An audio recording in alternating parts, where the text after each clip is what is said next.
guys, so we're going to draw a ghost cake pop. Yeah, it's going to be a lot of fun. You need your drawing supplies. We're using markers, but you can use whatever you have at home or in the classroom. You also need some paper and... something to color with. Yeah, you ready to start? Yes. Because we're using our Art for Kids Hub markers to draw with, we're also using marker paper to draw on. This helps keep our markers lasting a lot longer than if we were using regular printer paper. Let's first start by drawing the shape of our cake pop. I'm going to draw a big circle, but at the top we're going to leave a little space or a gap. So we're not going to connect at the very top. We're going to draw it coming around, or we're going to draw a really big cake pop. I wish cake pops were this big in real life.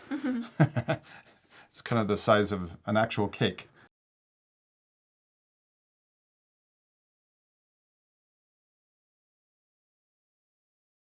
Nice, good job. Now let's draw the top of our ghost. We're going to draw it starting here, and we're going to curve up like this, and then we're going to curve over to the side. So it kind of curves one way and then back the other way.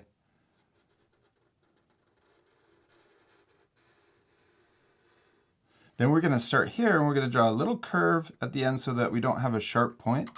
And we're going to draw it coming in like this. This is the top of our ghost. And then right here, we can draw another curve that connects back into the circle. Nice. Now let's draw the bottom of our ghost. We're going to start here, and we're going to draw it curving out to the side.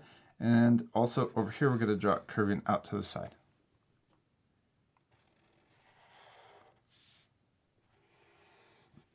Then we're going to draw a wavy line that connects these two lines together.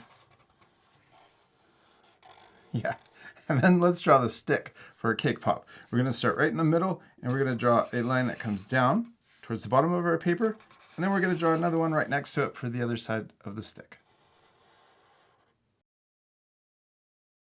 Now we're ready to draw the face on our ghost. I'm going to start by drawing a little smile right here.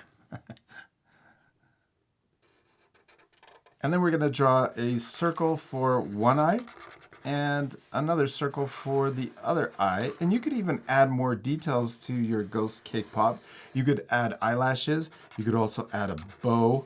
You could even add more decorations like sprinkles or candy corns or maybe even bats.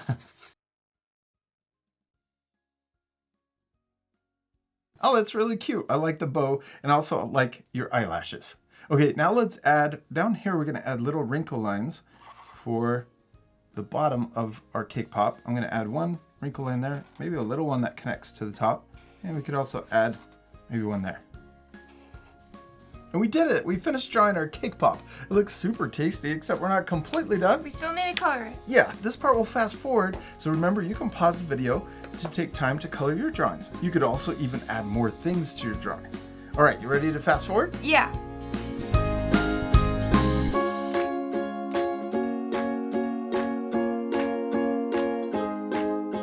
Hadley, we did it! We finished drawing and coloring our cake pop, our ghost cake pops, and yours turned out super cute. You can pause the video right now to match our same coloring. We didn't do a whole lot. We just used our light gray, CG1. If you have the same set, we use this light gray to add the shadow underneath and also down here on the wrinkles on the bottom of the cake pop.